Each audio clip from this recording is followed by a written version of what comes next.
Bali, magandang araw guys. Bali, may automatic washing machine dito. Ko-convert ko sa manual. Bali, tinanggal ko na yung cover ng board. Tapos ito yung mga wiring. Napuro na yung gagawin. Hanapin nyo yung sa outlet natin, connection sa outlet. Ito. Bali, nahanap ko na siya. Gumamit ako ng tester. Ito. Select ko lang sa buzzer.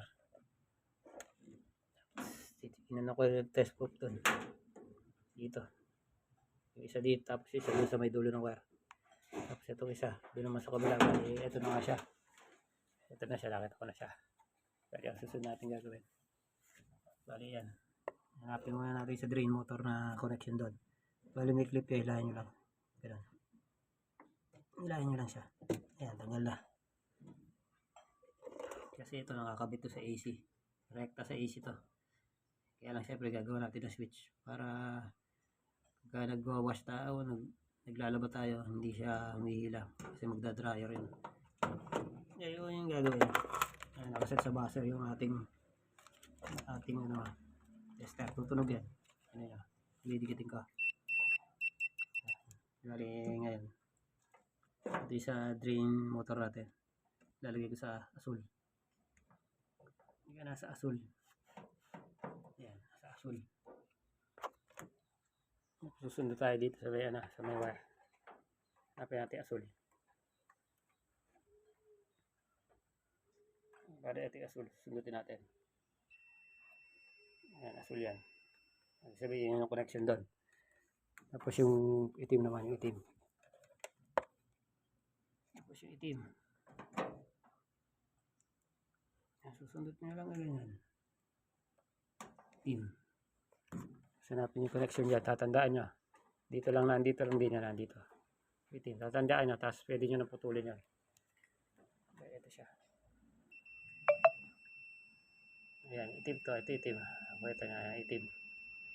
Sabihin yung asul, yung itim saka yung asul dito. Yun siya motor natin ng drain.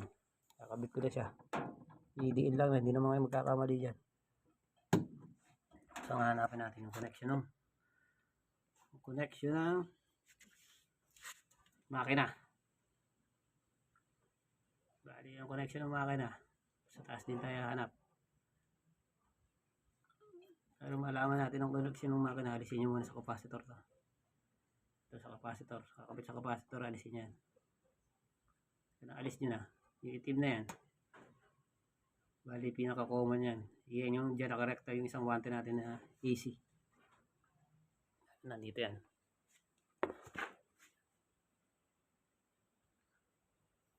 Bali, nandito yan. Yung itim na yan. Yan ang AC.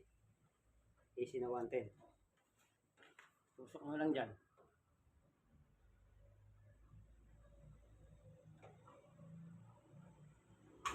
Yan na rin yung common ng motor. Yung common ng motor.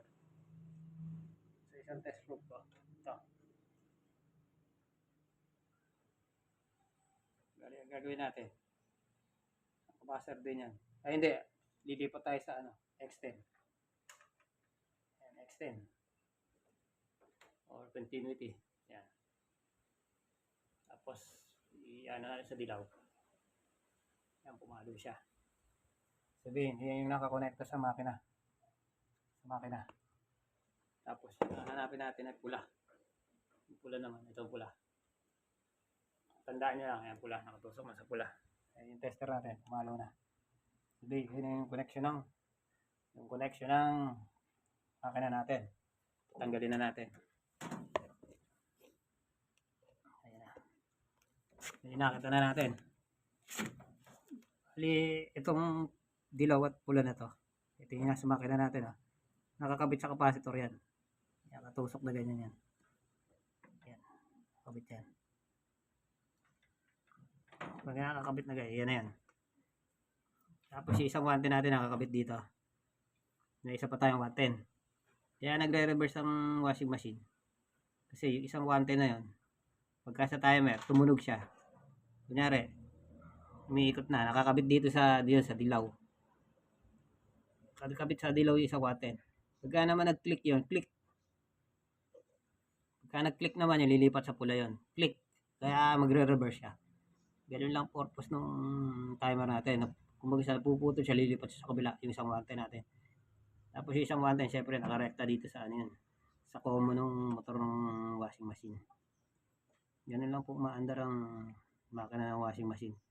Kumbaga sa ano, syempre yung common doon nakalagay isang wante. Tapos yung isa niyang wire na wante, lumilipat lang dito sa pula yan.